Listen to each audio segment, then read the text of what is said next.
Today I want to talk about 3 strategies that you can employ in down markets that will help you take back some of the control that maybe you feel like you're losing as you're watching everything in the news. So first I want to start by introducing myself. My name is Warren Berger. I'm the owner of Luminary Financial Advisors.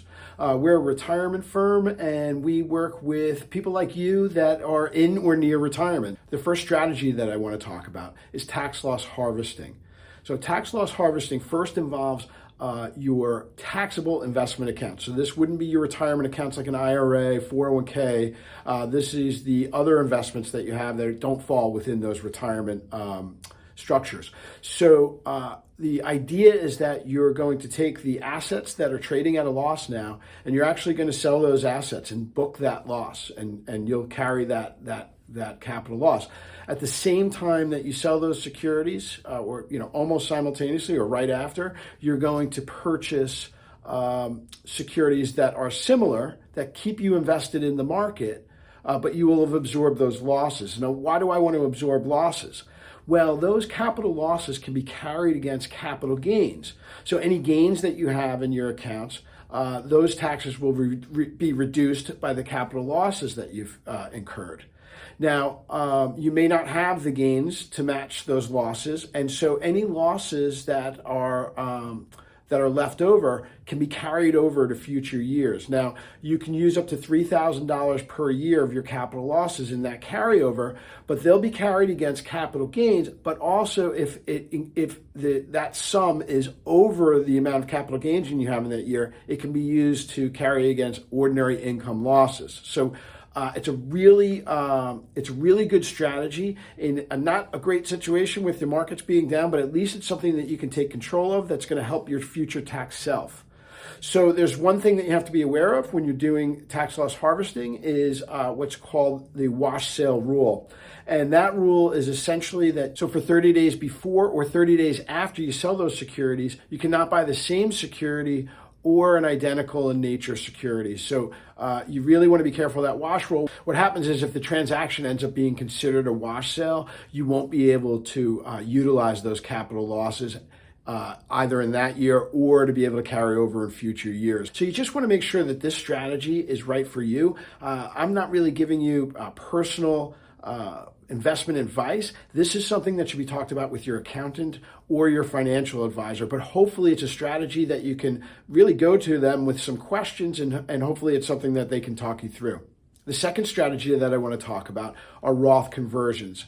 And I'm going on the premise that you really already understand a bit about what Roth conversions are. You've probably looked at your tax situation and realized that it might make sense for you to transfer traditional IRA to a tax-free Roth to take advantage of tax rates now versus what you believe tax rates are in the future. That's the reason for the Roth conversion. But doing it in a down market, when you do the Roth conversion, you're paying income taxes. And so in a down market, you're taking an identical number of shares but are now priced at a lower price, and you're converting them. So ultimately, you're getting the same number of shares converted, but for a lesser amount, therefore you're paying lesser income taxes. And the hope is, and we're counting on the historical precedent that markets tend to go up, the hope is that those markets will go up, your securities will go up, but they'll be going up in the Roth tax-free account. So you've now essentially been able to do that Roth conversion at a discount than you would have been able to in a bull market or a market that was doing well. So that's another strategy. Once again, talk about it with your financial advisor, talk about it with your accountant. You want to make sure that you have all your ducks in a row as you're employing these strategies. My third strategy is really about rebalancing accounts. And so when we talk about rebalancing, usually when we talk to our clients, and hopefully it's something that you're looking at, is we try to have an asset allocation, which is generally the amount of stocks you have to the amount of bonds you have in the portfolio. And what you may see in these kinds of moves is that the value of the stock that you have in your portfolio has gone lower at a greater rate than potentially the bonds in your portfolio or bond funds you may be using.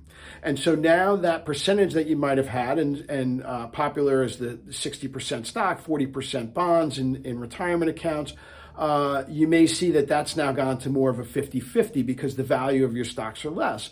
So this may be an opportune time to get back into balance. So you potentially would look to sell some of the bonds and buy additional stock so that now your asset allocation becomes more in balance. And actually, you may find yourself in a position where if the markets go higher in the future, those stock purchases will have benefited you in the long run. So these are just 3 strategies. And like I said, they really have to be right for your particular situation. So if you're doing it on your own, make sure you're doing the proper research. Make sure that you're applying it for your own situation. Or if you have an advisor, talk it out with them, talk to your CPA. You just really want to get the professionals involved because there are a bit more, some complications that can arise out of some of these techniques. Ultimately, the idea is that you're not powerless in the face of a market downturn. We're being bombarded by bad news, and it beats people down after a while where they feel like there's nothing left in their control. Employing these strategies is a way of taking control of your portfolio and doing something now that's going to benefit you in the future. So I hope this has been helpful. If it is, I'd appreciate it if you'd subscribe to the channel or just press the like button. And if you look in the description down below, there is a link to be able to set up a call with me if you feel like you would like some more information or you just want another set of eyes on your financial situation. I'm happy to set up a 30-minute call just to have a discussion. I'm also including some other some checklists and some flow charts that I think might be helpful for you as you go through your financial journey. I appreciate you watching, and I hope to see you in the future.